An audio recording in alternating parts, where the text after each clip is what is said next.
Salut, bienvenue pour cette nouvelle vidéo. Aujourd'hui, je te parle de Lightroom et de Photoshop parce qu'on m'a souvent demandé quels étaient les logiciels à utiliser pour faire du traitement d'image. Alors, je voudrais faire le comparatif entre Lightroom et Photoshop et t'expliquer ce qui est mieux pour toi quand tu débutes et puis quand tu deviens un peu plus expert dans le traitement d'image. Alors, je voudrais revenir sur un point qui me paraît très important. C'est pourquoi utiliser un logiciel. Tout simplement parce que tu vas pouvoir vraiment améliorer tes images pour les finaliser. Alors je te rappelle que le but est quand même de prendre au mieux tes images à la prise de vue. Par contre, il y a des choses que tu ne pourras pas faire. Par exemple, si tu fais de la photo de paysage, et bien si tu n'as pas de filtre, ND par exemple, eh bien il y a des situations où tu vas avoir énormément de mal à équilibrer en fait les contrastes et les lumières entre ton ciel et ton paysage. Donc tu seras amené à faire des choix de réglage dans des valeurs moyennes où tu vas garder à la fois des informations en fait dans le ciel qui va être très clair et dans la partie du paysage où ça va être en général plus sombre. Et là, ton logiciel de traitement d'image sera tout à fait adapté pour finaliser ton image et la rendre dans l'idée que tu t'en faisais au départ.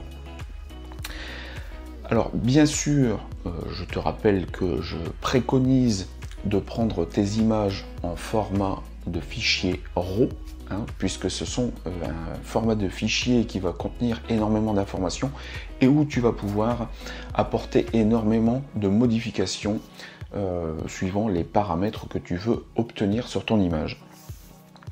Alors, pourquoi utiliser un logiciel? Alors, tout simplement parce que tu vas pouvoir vraiment rendre certaines situations incroyables. Parce que tu vas pouvoir intervenir sur plusieurs paramètres, alors notamment la lumière, bien sûr, les contrastes et les couleurs. Bien sûr, on verra qu'il y a énormément de choses aussi où tu peux intervenir sur tes images. Et puis, l'utilisation d'un logiciel de traitement d'image ou de retouche, eh bien, ça va te permettre de définir quelque part un style photographique. Et c'est aussi là-dessus que on va pouvoir te différencier des autres photographes et reconnaître en fait ton travail. Alors pour ça, il y a deux moyens. Il y a le logiciel Lightroom et il y a le logiciel aussi Photoshop. Alors bien sûr, je te parle de ces deux logiciels en sachant que Lightroom, il y a d'autres logiciels qui sont tout à fait aussi performants les uns que les autres. Maintenant, en général, comme Luminar par exemple, il y a quand même peu de différence. C'est vraiment à chacun de voir ce qu'il préfère dans chaque logiciel. Alors moi je te parle de Lightroom parce que je l'utilise depuis presque le début de la photo numérique. Donc c'est pour ça que je t'en parle, mais tu retrouveras exactement les mêmes paramètres sur d'autres logiciels. Et puis Photoshop, lui qui est un logiciel de retouche à proprement parler. Alors on commence tout de suite avec Lightroom. Alors ce qu'il faut savoir avec Lightroom, c'est que Lightroom va utiliser non pas tes photos d'origine, mais va utiliser des données. C'est-à-dire qu'il va importer sur le logiciel des images virtuelles et c'est sur ces données virtuelles que tu vas travailler où tu pourras enregistrer à la fin pour éditer ton image finale. Donc ça c'est très bien parce que comme tu n'interviens pas sur ton image originale, eh bien tu ne dégrades rien de ta photo d'origine, de ton RAW d'origine. Alors comme je te l'ai dit, avec Lightroom, tu vas intervenir sur énormément de paramètres pour modifier, pour traiter tes images. C'est ce qu'on appelle un dérotiseur en fait.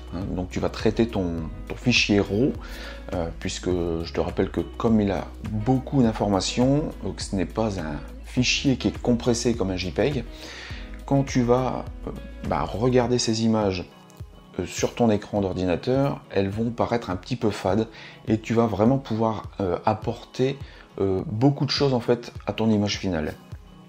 Donc sur les paramètres, principalement les lumières, les contrastes et les couleurs, tu vas aussi pouvoir intervenir sur de la netteté et sur beaucoup d'autres paramètres, et notamment sur la réduction du bruit numérique. Tu peux utiliser également des traitements localisés par rapport à des filtres, différents filtres. Tu peux également utiliser un pinceau. Et puis, tu vas aussi pouvoir faire quelques petites corrections sur ton image. Par exemple, si je prends l'exemple de petites taches de capteur, eh bien, tu vas pouvoir venir les enlever grâce à un correcteur. Alors, bien sûr, ce correcteur a ses limites dans Lightroom. Il n'est pas aussi puissant que ce que tu peux trouver sur Photoshop, mais il peut, sur des petits éléments relativement simples, obtenir de bons résultats. Ce qui est intéressant sur Lightroom, c'est que, au détriment de Photoshop, c'est que tu vas pouvoir intervenir en fait par lot d'image. C'est-à-dire que tu vas, par exemple, traiter une image et que tu vas pouvoir appliquer les traitements que tu as fait sur cette image sur 10, 15, 20, 150, 300 images. Tout ça en ne cliquant que sur un seul bouton. Donc ça, c'est très intéressant parce que sur des lumières qui vont être à peu près identiques ou des situations qui vont être à peu près identiques, en fait, tu vas pouvoir traiter les images par lot et revenir sur chacune pour juste ajuster quelques paramètres. Par contre, ce qui est impossible de faire sur Lightroom, c'est d'intervenir sur plusieurs images à la fois. Alors, je m'explique. On va voir après sur Photoshop qu'on peut faire du compositing, de la mise en scène. Et quand tu vas prendre plusieurs images et prendre plusieurs éléments ou un élément par image et que tu vas venir les intégrer sur une image finale, eh bien ça, tu ne peux pas le faire sur Lightroom. La seule chose que tu peux faire sur Lightroom, ce sont des fusions d'images, qu'elles soient HDR ou panoramiques. Alors, c'est un petit peu le même principe que ce que tu peux faire sur Photoshop, c'est-à-dire que pour toi faire des images panoramiques, eh bien tu vas assembler plusieurs images entre elles, et ça, maintenant, Lightroom le fait à merveille.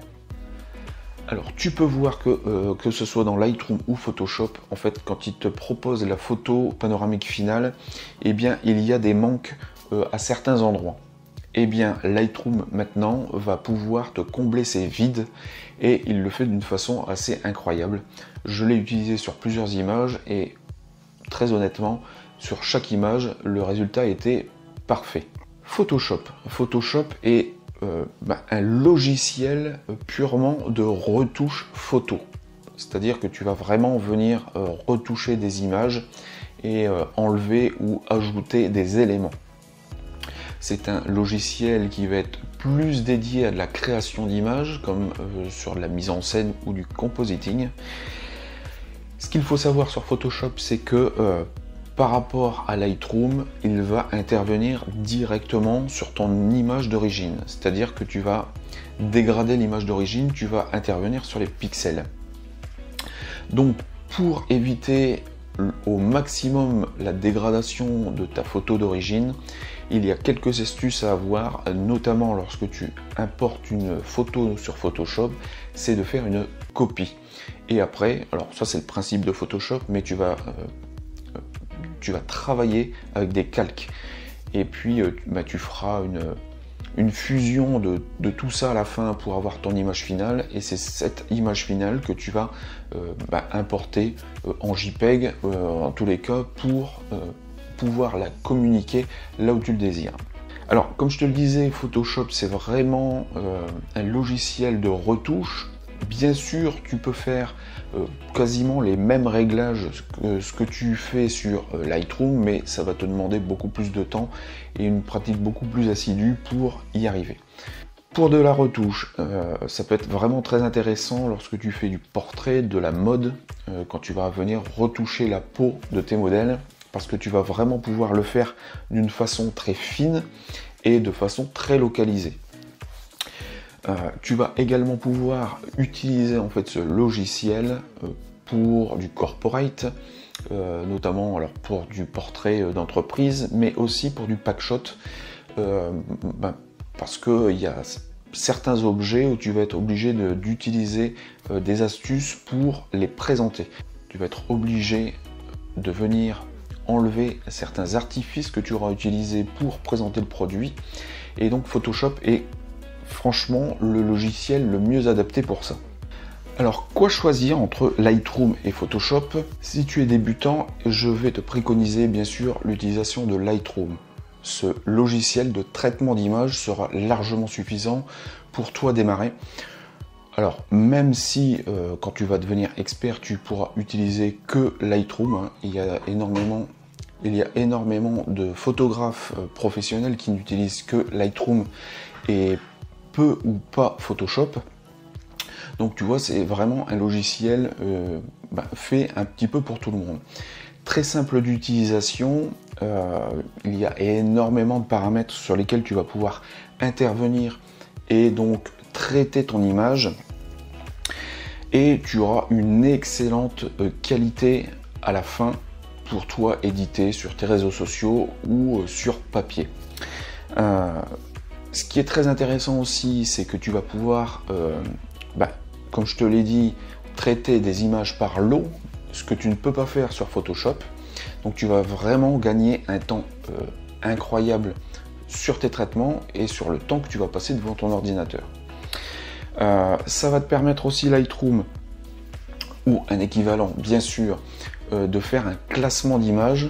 Alors pour ça, tu as des drapeaux, tu as des étoiles, tu as des numéros, tu as des mots-clés. Et grâce à ça, tu vas pouvoir retrouver très facilement les images que tu cherches et que tu dois utiliser. Même sur des catalogues qui ont été édités il y a quelques années, et bien simplement avec les mots-clés, et bien tu retrouveras tes images. Alors Photoshop est réservé pour les experts qui veulent aller plus loin en fait dans leur traitement retouche d'image, et puis pour les professionnels qui ont besoin de cet outil pour rendre des images professionnelles à leurs clients. Donc voilà, tu vois qu'on a fait un petit peu le tour. Alors tu auras vu que je t'ai passé quelques petits films sur Lightroom pour te montrer un petit peu ce qu'on peut y faire, les résultats, le résultat final d'une image, ce que ça peut donner. Je ne te montre pas sur Photoshop parce que, pour t'avouer clairement, Photoshop, ça fait très longtemps que je ne l'ai pas utilisé. Il va falloir que je m'y remette dessus, mais jusqu'à maintenant, je t'assure que Lightroom m'a suffi largement pour les besoins que j'ai en photographie. Je ferai plusieurs vidéos sur le traitement d'image parce que je crois que c'est quelque chose de très important à l'heure actuelle, dans l'ère du numérique. Ça peut vraiment t'apporter quelque chose sur tes images, sur ton travail photographique. Donc on passera, je pense, plus de temps sur Lightroom que sur Photoshop. Très honnêtement, Photoshop, il faut vraiment que je m'y remette dessus, parce que sinon je ne t'apporterai rien de positif là-dessus, sur ce logiciel. Je t'ai mis en description les emails privés que j'ai lancés fin d'année 2020. Donc tu as le lien, il te suffit de cliquer dessus, tu rentres ton mail si tu veux recevoir 2 emails de motivation, d'inspiration, de conseils, de petites histoires 2 fois par semaine. Et puis tu as tous les liens aussi pour aller découvrir mon travail, que ce soit sur Instagram, donc le compte Bulle de Nature et le compte social Denis Coeur Réflexe 62, pardon. Et puis tu as aussi Flickr, donc à Denis C Réflexe 62, où tu auras des photos en HD, donc de meilleure qualité, pour apprécier le travail que je fournis. Eh bien écoute, moi je te laisse là pour cette vidéo et je te dis à la prochaine. Ciao!